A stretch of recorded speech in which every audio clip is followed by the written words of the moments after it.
Para sahabat pencapir, kali ini saya mau bicara tentang negara hukum demokratis. Saya kasih tanda tanya 3. Itu artinya ini sebuah diskusi dan penuh dengan pertanyaan. Dan secara kritis saya sering mengatakan bahwa negara hukum demokratis itu di atas kertas, formal. Memang hukum juga berjalan. Proses pengadilan juga berjalan, proses penegakan hukum juga berjalan. Demokrasi juga ada. Ada pemilihan umum, ada kebebasan, baik kebebasan berbicara, berkumpul, dan kemudian juga kebebasan pers. Meskipun kali ini banyak orang menyampaikan kritik bahwa kebebasan itu sekarang mengalami semacam penurunan. Tetapi saya mau bicara tentang negara hukum itu tergelincir atau semacam penyimpangan, kalau boleh dikatakan begitu, menjadi negara peraturan dan pemerintah administratif. Artinya hukum itu bergeser semata-mata menjadi peraturan, dan demokratis itu bergeser menjadi administratif. Itu bisa kita telusuri lebih jauh, baik dari sisi historisitas politik maupun juga konsep-konsepnya. Dan kita juga bisa memberikan bukti-bukti, dan karena itu sebenarnya saya bicara begini ingin mengajak kita semuanya untuk bagaimana kita memperkuat, paling tidak kita mengingat kembali bahwa konstitusi kita itu meneguhkan negara hukum yang demokratis atau negara hukum yang berkedaulatan rakyat. Saya ingin mengatakan bahwa negara itu adalah arena kontestasi berbagai pihak. Dan ada satu perjalanan penting, apa yang disebut Arie Sujito itu sebagai tonggak politik. Bahwa revolusi 45, kemudian reformasi 98, itu adalah sebagai tonggak politik yang mengantarkan Indonesia itu akan menuju perubahan baru. Tonggak politik itu muncul dari aktivisme, perjuangan aktivisme para aktivis, para intelektual, kemudian juga didukung oleh perjuangan rakyat. 45 kita merdeka dari kolonialisme, dan kemudian kita membentuk Indonesia, lalu ada Pancasila, Undang-Undang Dasar 45. Di sana ditegaskan bahwa rakyat, rakyat, rakyat. Kalau kita lihat di dalam konstitusi ada 100 kata negara dan sekaligus juga 100 kata rakyat. Itu dua hal yang sangat vital dalam konstitusi kita. Itu ditempuh melalui perjuangan. Tetapi setelah 45, apalagi di zaman Orde Baru, itu ada penolakan, ada semacam kontradiksi di dalam kita menjalankan konstitusi, dalam hal kita berkonstitusi. Sebagai contoh, misalnya Jenderal Soeharto, presiden pada waktu itu suka mengeluarkan mantra inkonstitusional, suka mengatakan demokrasi Pancasila. Tetapi apa yang dilakukan itu tidak sesuai dengan mantra-mantranya, tapi justru melemahkan konstitusi dan melemahkan Pancasila. Sehingga ini hanya secara formal, tetapi secara substansial itu jauh dari prinsip-prinsip Pancasila maupun konstitusi. Secara global dan di Indonesia, dekade 80-an, 90-an itu bisa disebut sebagai demokratisasi, yang kemudian dikenal oleh Samuel Huntington itu disebut sebagai demokratisasi gelombang ketiga. Itu melanda di seluruh dunia, dan kalau kita belajar pada sejarah, munculnya revolusi di mana-mana, termasuk revolusi Perancis, Terus kemudian demokratisasi itu pada intinya adalah pergolakan politik, aktivisme yang melibatkan perjuangan rakyat untuk menuju kekuasaan negara pemerintahan yang demokratis, untuk mengakhiri absolutisme, despotisme, otoritarianisme, totalitarianisme yang semua itu berlawanan dengan kehendak rakyat atau orang banyak. Sama juga dengan reformasi kita tahun 98. Soeharto jatuh, kemudian mengantarkan kita pada reformasi dan demokratisasi, itu juga muncul dari pergolakan, dari aktivisme, dari perjuangan rakyat. Sehingga itulah semuanya yang kita sebut sebagai tonggak politik, dan dari tonggak politik itu muncul kehendak politik bahwa kita harus menjadi sebuah negara yang demokratis, negara hukum yang demokratis. Artinya negara hukum itu kita bukan negara kekuasaan yang hanya didasarkan pada kehendak satu orang, tetapi sebagai negara hukum yang membatasi kekuasaan kesewenang-wenangan itu, dan sekaligus juga kita itu dijalankan dengan prinsip kedaulatan rakyat. Tetapi apa yang terjadi bahwa kontestasi itu selalu muncul bahwa tonggak politik, aktivisme politik, kehendak politik itu mengendaki negara hukum yang demokratis, tetapi praktek yang kita jalankan, pengetahuan yang ditebarkan itu tidak memberikan pencerahan yang sesuai dengan nilai-nilai atau sesuai dengan kehendak politik itu, tetapi justru mengalami penyimpangan. Saya mencermati bagaimana pengetahuan yang dikembangkan oleh para ilmuwan warisan Indologi pada waktu itu malah justru berbeda sekali dengan prinsip-prinsip yang terkandung dalam Pancasila maupun dalam konstitusi. Bahwa dua zat itu atau yang kemudian disebut sebagai pilar Indonesia itu hanya diajarkan secara formal.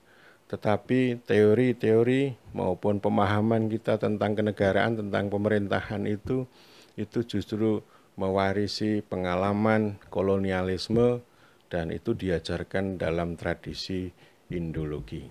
Sama juga dengan era sekarang, itu yang kita ajarkan jauh dari prinsip-prinsip konstitusi maupun Pancasila. Itu hanya sebagai lip service, hanya sebagai dogma, hanya sebagai mantra. Tetapi hari ini kita mengajarkan tentang kenegaraan, tentang pemerintahan, itu justru lebih dekat pada prinsip-prinsip neoliberalisme yang itu sangat bertentangan sebenarnya dengan prinsip-prinsip konstitusionalisme maupun Pancasila. Dan saya ingin mengatakan dari sisi konsep kita bisa telusuri bagaimana penyimpangan itu terjadi, distorsi, kontradiksi itu terjadi. Negara hukum atau kita sebut sebagai Rechtsstaat itu adalah adaptasi Indonesia atas pengalaman Eropa. Dan itu adalah perjalanan yang panjang di tanah daratan Eropa atau kita sebut sebagai Eropa kontinental. Itu bagaimana negara itu menjadi semacam leviatan dalam bahasa Thomas Hobbes, bahwa negara itu dibuat untuk mengakhiri hukum rimba. Karena pada prinsipnya homo homini lupus, bahwa manusia adalah pemangsa atas manusia yang lain. Maka dibutuhkanlah negara. Tetapi dalam perjalanannya, negara yang disebut leviatan itu menjadi absolut, bahkan despot. Misalnya Louis mengatakan bahwa negara adalah saya, l'état c'est moi. Itu menjadi semacam absolutisme, dan pencerahan pada dekade, pada abad pertengahan dan tahun-tahun sesudah itu mendorong lahirnya gerakan, mendorong reformasi, mendorong revolusi, dan kemudian ada pemisahan kekuasaan, ada doktrin trias politika yang itu kemudian meneguhkan bahwa kekuasaan harus dipisahkan antara pembuat hukum, yaitu legislatif, dan kemudian eksekutif, lalu yudikatif. Dan konsep negara hukum itu negara adalah hukum, hukum adalah negara. Ini bukan semata-mata bahwa penyelenggara negara atau pemerintahan itu harus mengikuti hukum, bukan begitu. Tetapi ini orientasinya negara hukum itu adalah untuk keadilan. Hukum untuk keadilan, hukum untuk menjamin kebebasan, melindungi hak-hak individu, termasuk melindungi hak-hak privat, kepemilikan privat tanpa dirampas oleh pihak lain. Jadi negara itu maknanya adalah memastikan hukum rimba itu tidak ada dan memberikan perlindungan atau kebebasan terhadap setiap orang. Dan itulah yang kemudian kalau kita mengikuti garis pemikiran Aristoteles, inilah prinsip kewargaan. Negara atau polite atau polis yang dibayangkan oleh Aristoteles itu sebagai asosiasi pamungkas umat manusia untuk menuju kesempurnaan warga. Karena apa? Karena dalam dunia itu akan selalu ada perlombaan kekuasaan, ada perlombaan kepentingan yang tentu di dalamnya akan terjadi apa yang disebut oleh Thomas Hobbes itu adalah homo homini lupus. Jadi pada prinsipnya negara itu harus sangat kuat dan kekuatan itu didasarkan pada hukum. Artinya ini bukan hanya semata-mata membatasi kekuasaan raja, tapi pada sisi yang lain bahwa hukum itu dibuat adalah untuk melindungi kebebasan dan keadilan. Atau dalam bahasa Hegelian, negara itu dibuat untuk mencapai tujuan-tujuan universal, mulai dari kebebasan sampai juga keadilan. Dan itu paralel juga dengan gagasan negara adil yang dibuat oleh Plato pada masa Yunani kuno. Jadi di dalam teorisasi tentang negara ini semakin berkembang, bahwa ciri khas negara hukum itu adalah sentralisasi. Semuanya berada di tangan negara. Semua kekuatan-kekuatan di lokal, kekuasaan maupun bahkan hukum-hukum yang di lokal itu disentralisasi ke dalam tubuh negara. Semuanya diintegrasikan ke dalam negara. Kemudian negara juga melakukan unifikasi atau kita sebut sebagai etatisme, bahwa semuanya terpusat pada tangan negara. Dan oleh karena itu kalau kita berbicara tentang negara hukum, itu tidak ada kaitannya kita bicara tentang demokrasi dan otokrasi. Pada prinsipnya negara harus kuat, negara harus bisa menjamin kebebasan dan keadilan, atau dalam konteks ini negara harus menggunakan kekuatan represinya atau kekuatan ancamannya seperti yang dibayangkan oleh Max Weber itu untuk membuat law and order. Satu ya, fungsi pertama, hukum dan ketertiban, order, tatanan. Kemudian yang kedua adalah welfare dan justice. Jadi maknanya di sana. Inilah yang kemudian pada aras pertama ini, itu negara harus punya ciri khas seperti itu. Negara yang sangat kuat, negara yang punya daya paksa, punya ancaman yang efektif, yang melakukan kontrol terhadap wilayah, terhadap warga, terhadap masyarakat.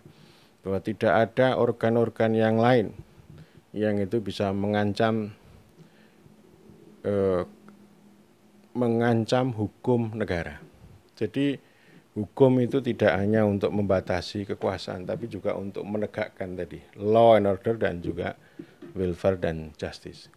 Jadi kalau ada pihak-pihak lain yang berbeda dengan itu, maka negara dengan aparatnya, entah itu tentara atau polisi atau jaksa, hakim dan seterusnya, itu melakukan tindakan koersi maupun represi terhadap kekuatan-kekuatan di luar negara.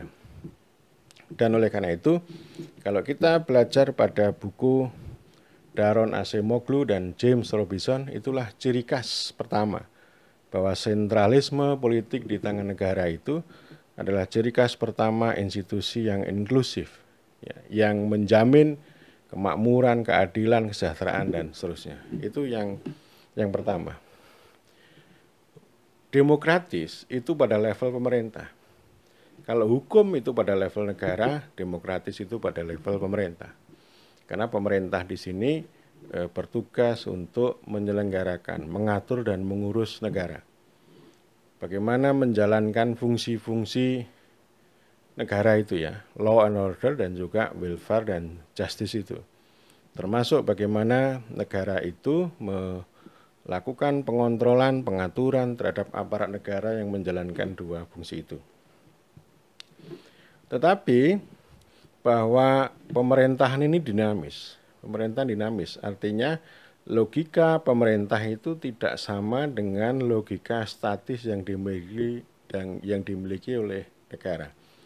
Kalau negara itu bicara tentang birokratisasi, integrasi, represi, koersi, ya, dalam rangka untuk dua fungsi itu, kalau pemerintah itu berbeda. Pemerintah itu dinamis.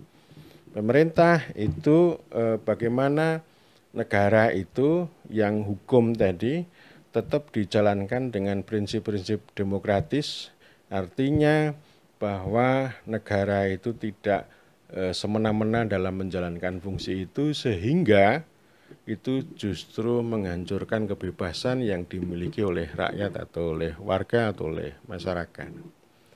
Dan dari sana itu kemudian negara itu punya, atau mohon maaf, pemerintah itu menjalankan fungsi-fungsi atau kekuasaan konstitutif. Konstitutif itu kekuasaan yang ketika dia menelurkan kebijakan atau dalam rangka pembuatan hukum itu harus berbicara. Harus berbicara dengan berbagai elemen di luar pemerintah, yaitu dengan unsur-unsur masyarakat. Oleh karena itu ini secara teoritis kita bisa melihat kembali gagasan Michael Mann ya. Michael Mann itu yang pertama adalah kekuasaan yang despotik, itu menyerap. Ini kekuasaan yang bisa sewenang-wenang, menyerap, melakukan bisa penghisapan, bisa kekerasan. Negara dalam taraf tertentu butuh itu. Memaksa orang untuk menarik pajak, memaksa orang untuk mentaati aturan lalu lintas misalnya, memaksa orang untuk tidak berbuat kejahatan misalnya. Ya, jadi punya kekuasaan yang memaksa dan menghisap. Itu bisa despotik itu. Di yang kedua, Michael Mann bicara tentang kekuasaan infrastruktural. Infrastruktural itu kekuasaan yang terutama untuk pelayanan. Bagaimana dia menjalankan fungsi-fungsi proteksi, fungsi distribusi terhadap warga, terhadap masyarakat. Sehingga yang kekuasaan infrastruktural ini selain menjaga keamanan negara, keamanan wilayah, itu juga memberikan apa yang disebut dengan fungsi proteksi rakyat itu dari rampasan kaum elit. Ya, di sana ini ketemu ini antara gagasan yang disampaikan oleh Michael Mann dengan apa yang disampaikan oleh Karl Polanyi, ya. Karl Polanyi. Ya, artinya proteksi itu tidak hanya menjaga keamanan, ya, bukan. Tetapi yang terpenting adalah bagaimana pemerintah itu melalui tangan-tangan negara itu adalah memberikan perlindungan rakyat itu dari rampasan kaum elit. Kaum elit itu bisa macam-macam, bisa tengkulak, bisa rentenir, bisa politisi, bisa priayi, bisa birokrat, bisa ahli dan sebagainya. Jadi maknanya di sana infrastruktural, kekuasaan infrastruktural itu berfungsi untuk menjalankan fungsi negara yang kedua, yaitu yang disebut dengan kesejahteraan dan keadilan. Sedangkan kekuasaan yang despotik itu, ya, kekuasaan yang menyerap itu tadi, yang menindas, itu mempunyai kaitan dengan fungsi yang namanya law and order. Nah, ini kalau timpang itu akan menimbulkan masalah. Kalau kekuasaan despotiknya terlalu besar, maka itu akan menimbulkan absolutisme, despotisme maupun totalitarianisme. Nah, oleh karena itu, dalam rangka untuk membuat keseimbangan antara fungsi despotisme, kekuasaan despotik dengan kekuasaan infrastruktural itu, Lalu ada gagasan baru, misalnya kekuasaan konstitutif. Jadi artinya ini pada level pemerintah, ya kalau negara itu ya karakteristiknya begitu, dan itu negara itu bekerja atas mandat konstitusi gitu. Nah, pemerintah bersama parlemen itu ranahnya mereka adalah milik rakyat. Bagaimana pemerintah dan parlemen itu membuat hukum, membuat kebijakan itu secara konstitutif sesuai dengan kehendak rakyat. Nah, oleh karena itu poinnya di sini ya, kalau kita kembali ke buku Daron Acemoglu dan James Robinson, Mengapa Negara Gagal. Tadi ciri khas yang pertama adalah sentralisme, ciri khas yang kedua adalah pluralisme politik. Jadi pluralisme politik ini pada level pemerintah. Kalau yang sentralisme itu pada tangan negara, yang tadi negara hukum, ya, negara hukum. Nah, pluralisme ini pada level pemerintah ini yang kita sebut dengan demokratis. Demokratis ya artinya begini, bahwa kekuasaan itu tidak terpusat di tangan eksekutif, tapi juga disebar juga di kelompok-kelompok masyarakat atau partai politik, kemudian parlemen. Sehingga ini ada dinamika yang menarik, karena bagaimanapun bahwa perjalanan sebuah negara bangsa itu akan selalu dinamis, ada gejolak, ada dinamika pergolakan kepentingan dan sebagainya, dan itulah kita butuhkan yang namanya pemerintah.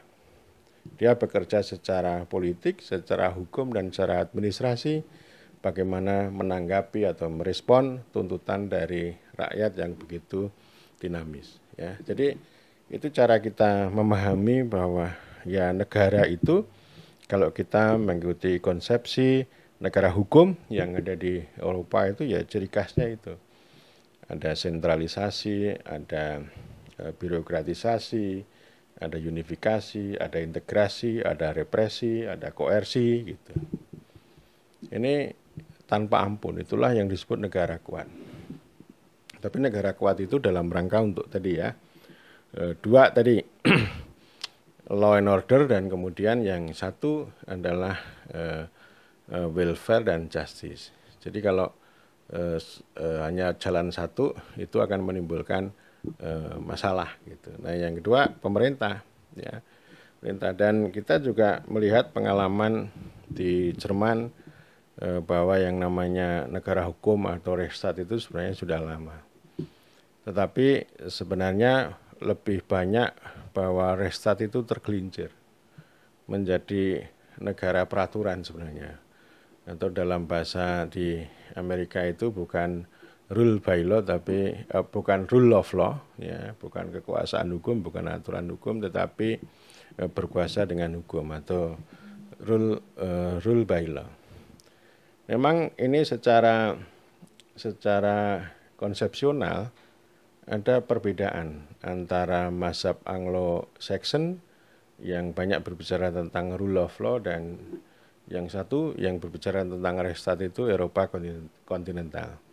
Kalau Eropa kontinental itu yang dibayangkan tadi, negara yang kuat tadi ya. Eropa kontinental itu lebih banyak bicara negara. Kalau Anglo-Saxon lebih berbicara tentang pemerintah. Nah, negara hukum yang demokratis itu gabungan sebenarnya. Yang negara hukum itu kita mengikuti tradisi Eropa kontinental, yang pemerintah yang demokratis itu pemerintah yang rakyat itu mengikuti tradisi Anglo-Saxon. Karena itu di dalam konstitusi ada 100 kata negara dan ada 100 kata rakyat. Jadi intinya negara rakyat. Negara hukum yang demokratis itu negara rakyat. Ya. Jadi intinya bahwa negara hukum itu tidak terlalu kaku seperti dalam tradisi Eropa kontinental, atau terlalu positif, terlalu hierarkis, sangat ketat, banyak aturan main yang terlalu berlebihan begitu. Dan ada satu spirit rule of law yang muncul dari tradisi Amerika, bahwa hukum itu adalah ekspresi kehendak politik. Poinnya di situ ya, hukum adalah ekspresi dari kehendak politik yang itu dibuat oleh institusi pemegang kedaulatan rakyat. Itu. Jadi artinya kita bicara hukum itu tidak hanya bicara tentang legal state, semuanya serba harus legal, harus legal, harus legal, harus sesuai aturan-aturan, bukan begitu. Tetapi yang namanya hukum atau semacam peraturan itu adalah menjamin atau melindungi ekspresi kehendak politik rakyat. Itu poinnya ya. Tetapi yang kita lakukan itu berbeda. Berbedanya karena apa? Karena warisan itu, karena warisan masa lalu itu yang tadi terputus.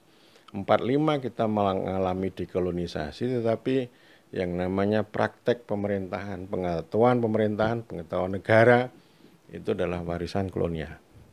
Jadi warisan kolonialnya itu kita belum pernah mengenal pemerintah yang demokratis. Tetapi warisan negara hukum atau negara peraturan atau negara pegawai itu sangat kuat dari sana. Bahwa pemerintahan itu dipahami sebagai bestur, semata-mata bestur administrasi. Yang ciri khasnya adalah formalistik, hierarkis, sentralistik, dan birokratik. Jadi itu adalah bagian kecil dari negara hukum yang sangat berbeda dengan pengalaman apa yang terjadi di Eropa Barat. Jadi sangat berbeda. Meskipun Belanda di tanahnya di negeri Belanda sana itu persis hampir sama dengan negara Reichsstaat atau negara hukum di Jerman, tetapi mereka berkuasa di tanah jajahan itu jauh berbeda. Dan oleh karena itu ini menjadi catatan kritis bagi kami ya, secara kritis bagi ilmu pemerintahan ya. Jadi maksud saya begini, bahwa ini dua mazhab.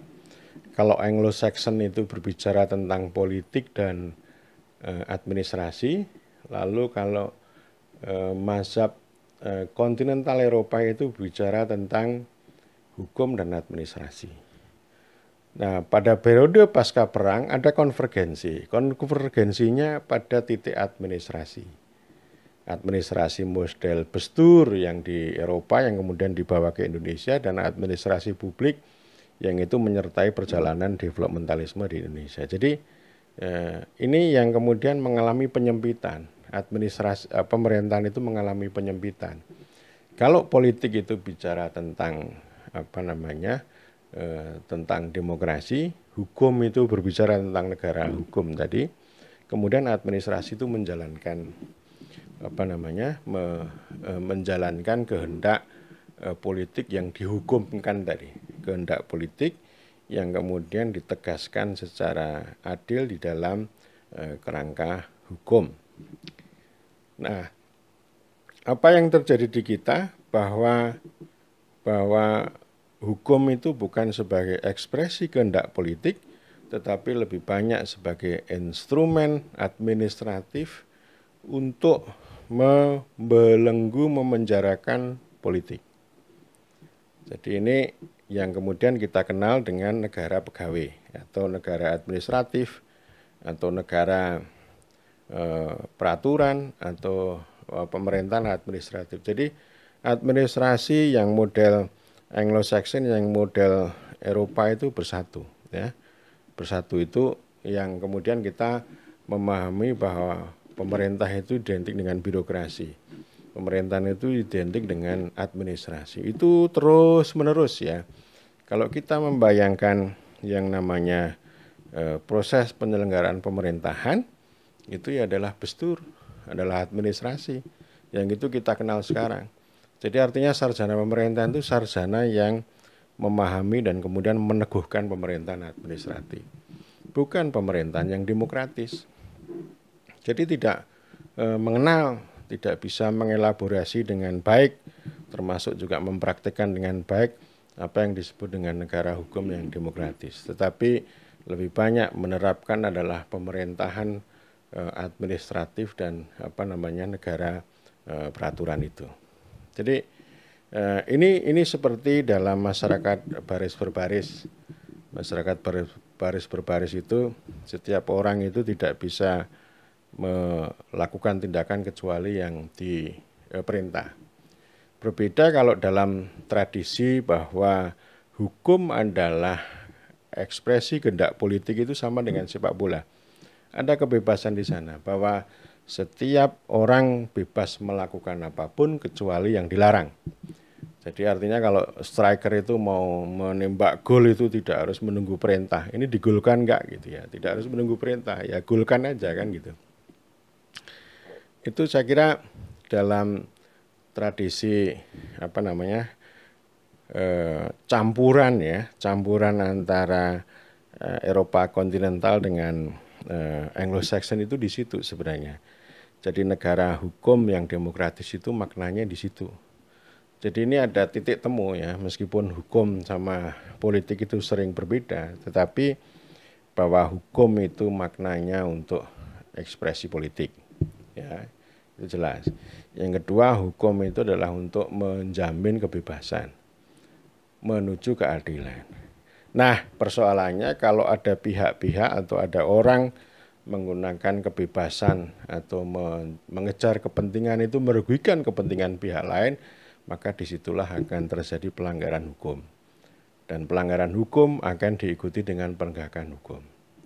Jadi poinnya di sana, dan memang penyimpangannya lalu kalau dalam tradisi Amerika itu juga ada istilah administrative state yang disampaikan oleh tahun 48 oleh Dwight Waldo, dan itu terus menerus, dan ada karya yang terakhir yang ditulis oleh John Marini, Unmasking Administrative State.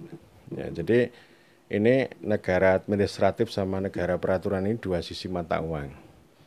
Intinya itu tadi, bahwa hukum itu bukan sebagai ekspresi politik tetapi sebagai instrumen administratif untuk membelenggu politik. Dan sekaligus juga ini melemahkan demokrasi. Karena demokrasi, kata Noam Chomsky, ini seorang Sokrates Amerika, ini adalah ancaman bagi seluruh bentuk kekuasaan apapun, termasuk kekuasaan teknokrasi, kekuasaan birokrasi, kekuasaan para ahli gitu. Ya, karena kalau pakai demokrasi itu kan rakyat yang lebih berkuasa, bukan para ahli gitu. Dan Chomsky juga mengatakan bahwa neoliberalisme pada hari ini adalah destroying, menghancurkan ya. Dia menghancurkan demokrasi gitu. Jadi neoliberalisme itu tidak suka dengan demokrasi. Mereka lebih suka dengan efisiensi, digitalisasi, teknikalisasi, instrumentalisasi, dan seterusnya. Dan ini ini semacam pertarungan ya. Jadi yang poin yang sering disampaikan di Amerika itu kan delegasi. Jadi delegasi itu artinya begini, ini kekuasaan eksekutif, kekuasaan presiden ini tidak bisa menjalankan kehendak politik dengan baik, misalnya dalam membuat hukum dan kebijakan, tapi ya itu delegasi ya. Delegasi ya hampir sama dengan kita, artinya kita secara formal memang birokrasi itu tunduk pada presiden, tunduk pada institusi pemegang kedaulatan rakyat. Tetapi kita ini kan aturan hukumnya itu kan bertingkat banyak banget.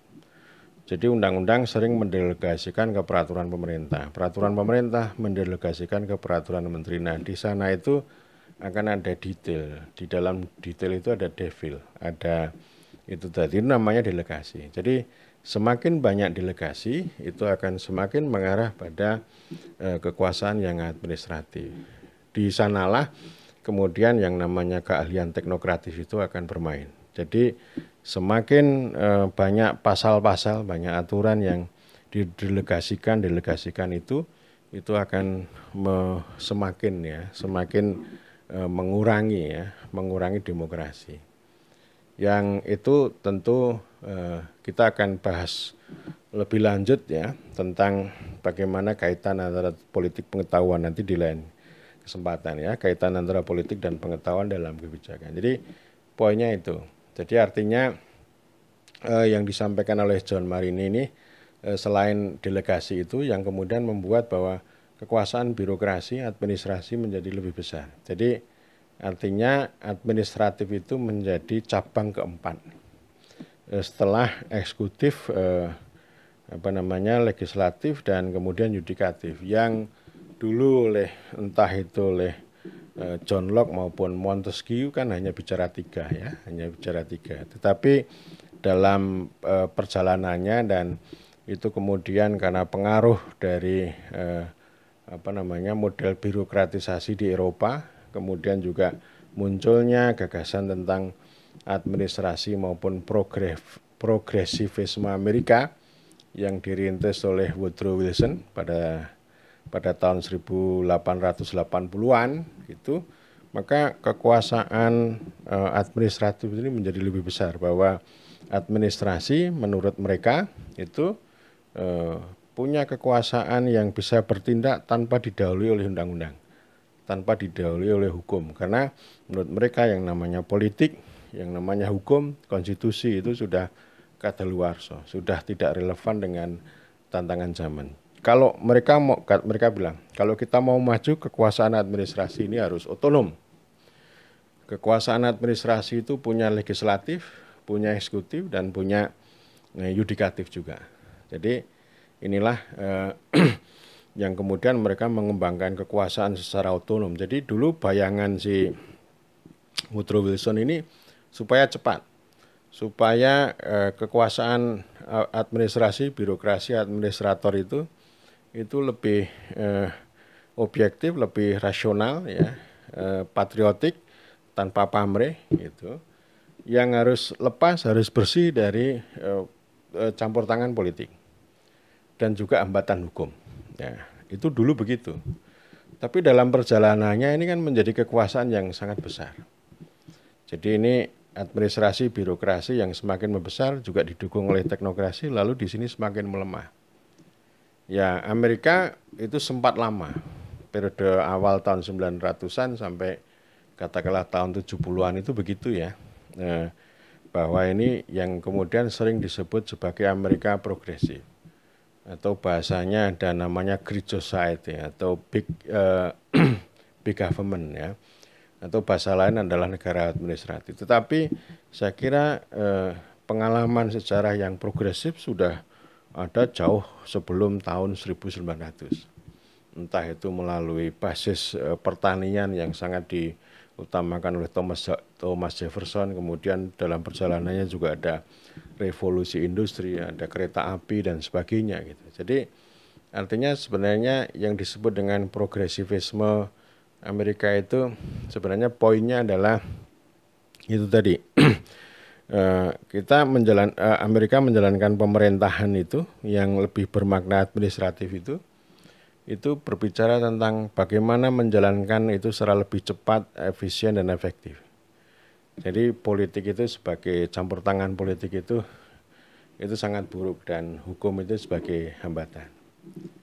Ya, jadi yang terjadi seperti itu, dan memang ada dua sisi ya. Kadang-kadang kita berdebat, kita ini mau pada konstitusi atau anti konstitusi. Ini kan sebenarnya yang kelompok negara administratif ini kan sebenarnya inkonstitusional ya, inkonstitusional. Meskipun banyak profesor juga sering mengeluarkan mantra inkonstitusional pada orang lain, padahal dirinya sendiri itu inkonstitusional. Kalau nalar-nalarnya administratif itu sebenarnya itu jauh dari prinsip-prinsip negara hukum yang demokratis. Tetapi ini kan begini nih, kalau orang membela konstitusi itu dianggap konservatif. Itu kalau di Amerika begitu ya, dianggap konservatif, dianggap kembali ke masa lalu. Padahal menurut orang-orang progresif ini, yang namanya konstitusi itu dianggap tahayul, ya, dianggap tahayul. Kalau zaman sekarang ya dianggap itu lawannya digital itu apa, tabung lah, jadi TV tabung lah, TV kaleng gitu ya, udah analog ya, analog namanya. Nah, pemerintahan yang administratif atau negara peraturan itu juga tidak disukai oleh yang namanya neoliberal. Ya, karena itu kekuatan neoliberal itu yang selalu ditekankan adalah bagaimana keahlian. Jadi mereka menyerbu yang namanya negara administratif, negara peraturan ini dengan kekuatan teknokrasi, dengan keahlian. Jadi ini maksud saya ini sebagai arena yang tidak pernah selesai, dan oleh karena itu kita itu harus kita belum pernah punya pakem ya. Kalau di video sebelumnya saya bicara tentang pakem, kita sebenarnya nggak ada pakem, itu nggak ada ya. Tapi bukan berarti ini bagus, enggak, karena kita ini belum pernah duduk sesuai dengan konstitusi ya. Di zaman Soekarno konstitusi ditawar terus dinegosiasikan sehingga tidak muncul konstitusi yang itu fix kokoh gitu ya. Tapi akhirnya dekret Presiden 5 Juli 59 kita kembali kepada konstitusi karena sekian tahun lamanya tidak ada common ground untuk membuat konstitusi baru gitu. Nah, zaman Orde Baru konstitusi itu diperhalakan, tapi juga sekaligus dikencingi, disalahgunakan. Jadi bukan rule of law, bukan negara hukum, tapi negara kekuasaan yang menggunakan hukum. Itulah yang kemudian saya sebut dengan tirani ya. Jadi kalau zaman Orde Baru itu despotisme sama tirani itu jadi satu gitu. Nah, kalau sekarang ini yang disebut dengan tirani peraturan, tirani teknokrasi, tirani administrasi, tirani efisiensi. Despotisme sama tirani itu prinsipnya sama, satu poin ya, sama. Kekuasaan untuk melayani dirinya sendiri, bukan untuk melayani orang banyak. Tapi bedanya bahwa despotisme itu berkuasa dengan politik tanpa hukum, tanpa ilmu pengetahuan, tanpa etika, tanpa moral dan sebagainya. Nah, sebaliknya tirani itu bisa macam-macam. Ada banyak literatur ya yang berbicara tentang teknokrasi, tentang tirani. Nanti akan saya bahas di kesempatan yang lain. Tapi intinya teknokrasi itu bisa teknokrasi lagi. Tirani itu adalah kekuasaan hukum tanpa politik, kekuasaan keahlian tanpa politik.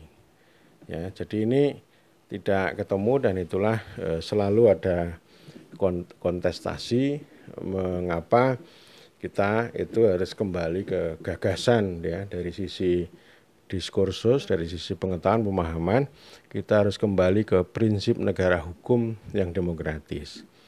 Jangan juga diserahkan pemahaman itu pada sarjana hukum yang kemungkinan besar malah justru sangat positivis. Kita perlu mengembangkan gagasan hukum deliberatif yang itu terus-menerus diperjuangkan oleh sahabat saya Anom Surya Putra ya. Jadi artinya ya hukum itu adalah sesuatu yang sangat dinamis, ada fakta sosiologis, fakta politik yang itu harus dipahami secara utuh, bukan sebagai fakta yang itu sangat naif gitu. Dan oleh karena itu ini deliberasi ini menjadi penting. Ya, jadi kalau kita mau membangun negara hukum yang demokratis, itu selain ada konsep kita harus repolitisasi karena sekian lama kita mengalami depolitisasi. Yang kedua, kita harus bergeser dari cara pandang yang hukum positif itu ke hukum yang deliberatif. Jadi administrasi, negara administrasi itu kan depolitisasi. Itu harus kita lawan terus dengan politisasi. Kemudian yang namanya pemberhalaan hukum positif itu harus terus-menerus didorong dengan konsep hukum deliberatif. Saya kira demikian para sahabat. Ini